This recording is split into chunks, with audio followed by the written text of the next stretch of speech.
Good morning friends, कैसे हैं आप लोग। आई होप आप अच्छे होंगे और अपनी स्टडी को आगे बढ़ा रहे होंगे।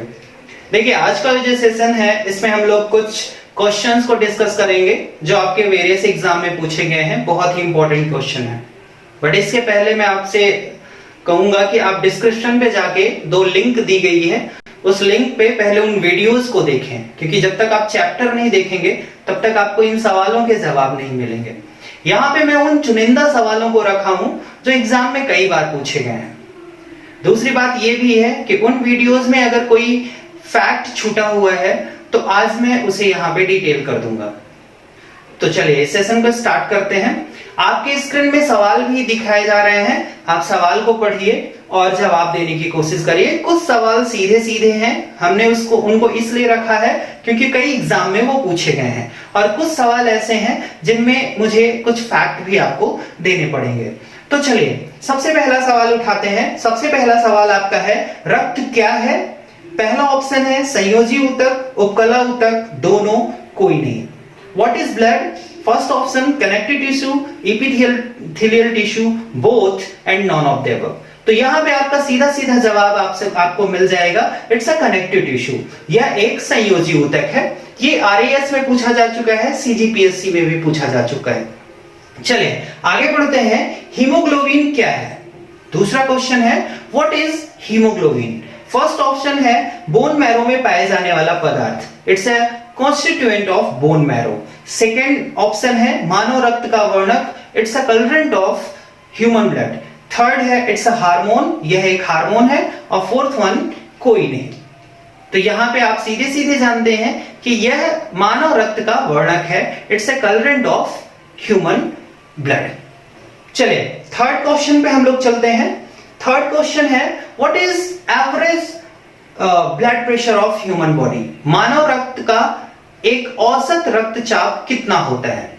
ये सीधा क्वेश्चन पूछा गया है। आप जानते हैं कि इसका कितना होता है, 120 upon 80 mmHg।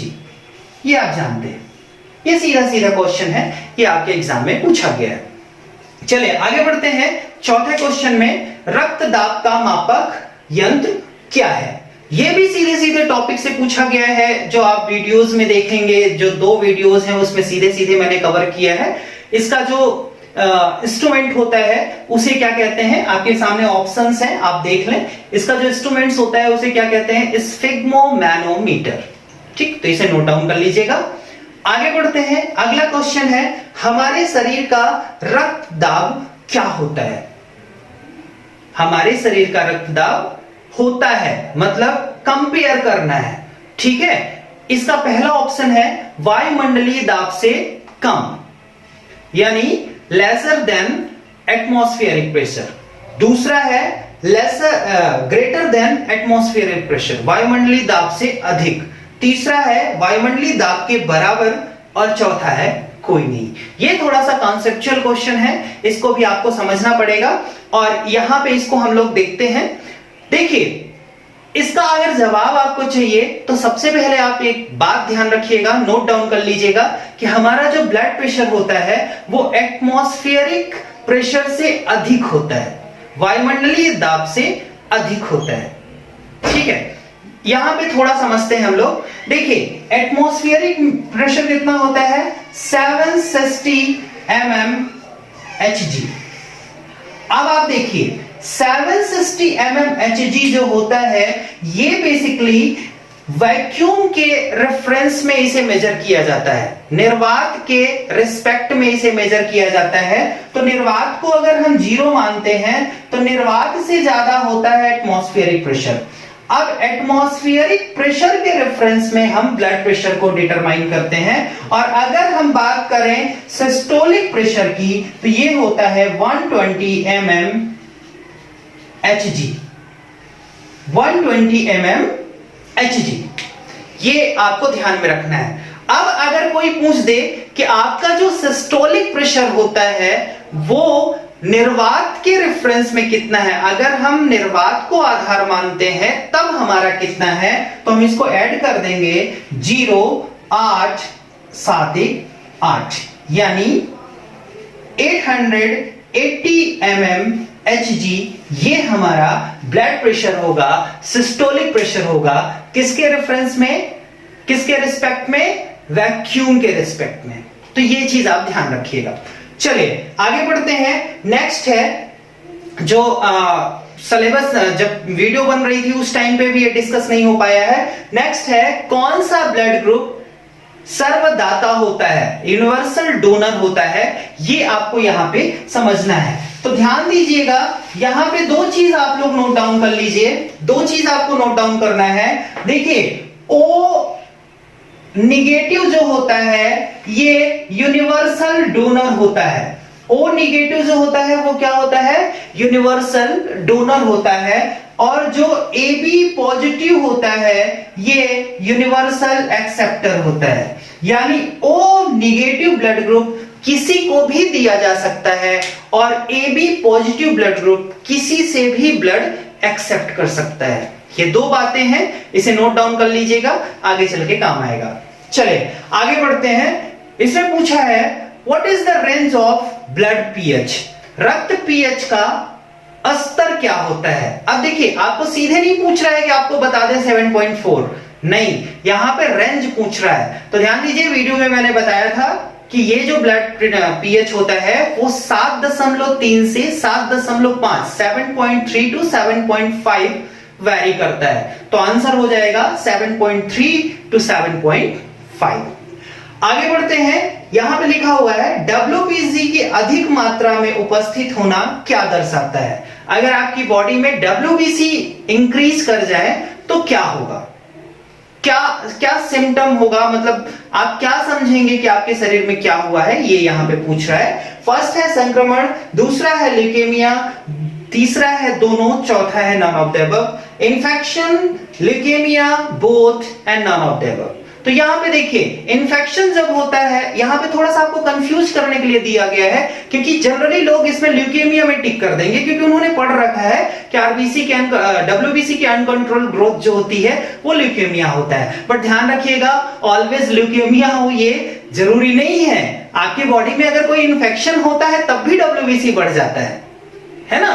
तो यहां पे आपको इन्फेक्शन एंड ल्यूकेमिया दोनों को टिक करना है, यानी आंसर आपका क्या होगा? बोथ। ठीक है, चलिए आगे बढ़ते हैं।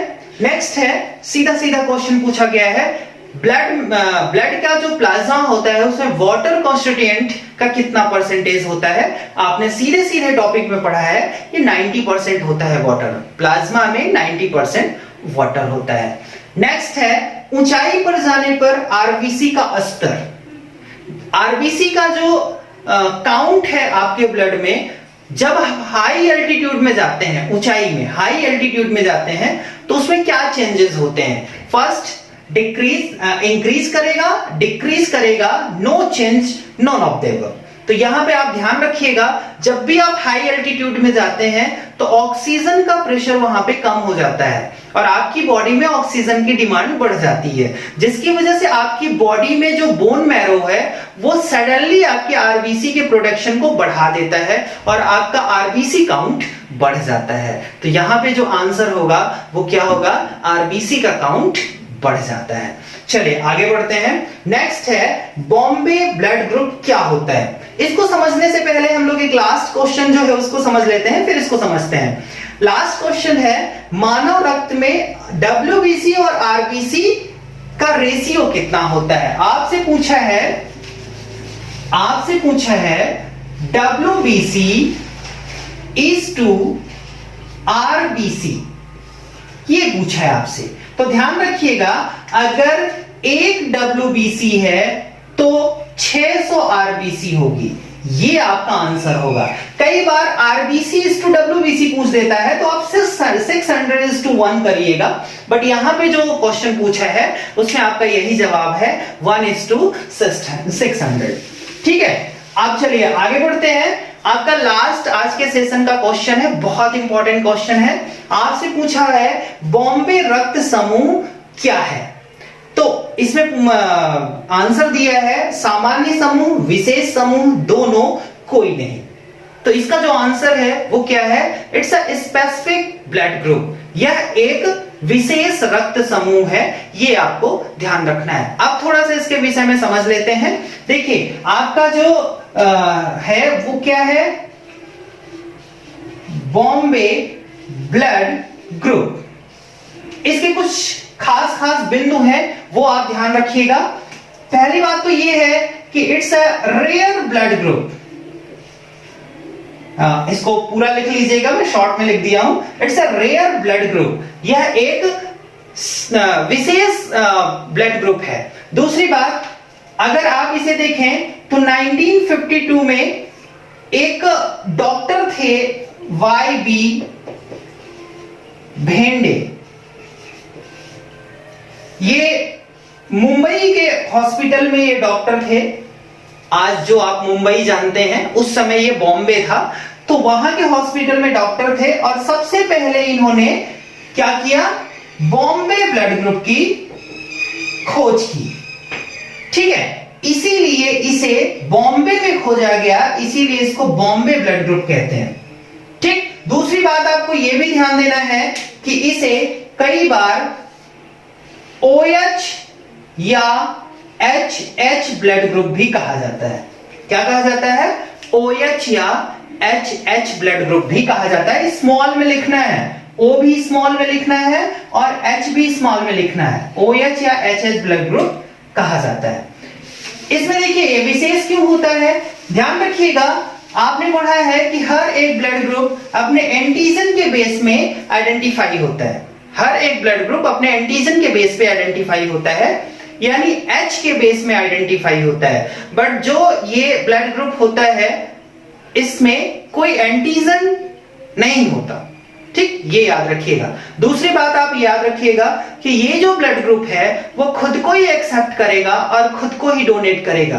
कोई दूसरा इसे डोनेट नहीं कर सकता और किसी दूसरे का ब्लड ग्रुप ये एक्सेप्ट नहीं कर सकता। ये बहुत ही रेयर ब्लड ग्रुप होते हैं। आप इंटरनेट में देखेंगे तो बॉम्बे ब्लड ग्रुप सोसाइटी भी है। यहाँ पे क्या होता है कि हर एक मेंबर इससे जुड़े हुए हैं, ताकि अगर उनके साथ कोई कैजुअलिटी हो तो वो कांटेक्ट कर सके दूसरे बॉम्बे ब्लड ग्रुप के बंदे से, ताकि उनको ब्लड मिल सके। अभी तो एक रूल भी है कि अगर किसी एरिया में बॉम्बे ब्लड ग्रुप के कुछ केसेस आ जाते हैं, जैसे 100 या कुछ भी, तो वहां के हॉस्पिटल में कुछ unit blood Bombay blood group का रखा जाएगा, ताकि जब भी कोई ऐसी कैजुअलिटी हो तो उन्हें वो ब्लड ग्रुप ट्रांसफ्यूजन के लिए अवेलेबल हो सके। तो चलिए आज के सेशन में हम इतना ही करते हैं। आपके काफी इंपॉर्टेंट क्वेश्चंस थे। ये क्वेश्चन आपको हर एक एग्जाम में मिलेंगे और मैंने वही क्वेश्चन लिए हैं जो कई बार रिपीट हुए हैं। कुछ फैक्ट भी आज हमने आपको दिया है, उसे नोट डाउन करिएगा, उसे रिमेंबर करने की कोशिश करिएगा, याद करने की कोशिश करिएगा।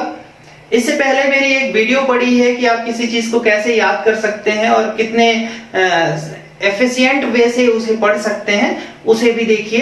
मैंने डिस्क्रिप्शन पे उसकी लिंक आपको प्रोवाइड करा दिया है। चलिए, आई होप आप अच्छा करेंगे। Thank you so much and good day.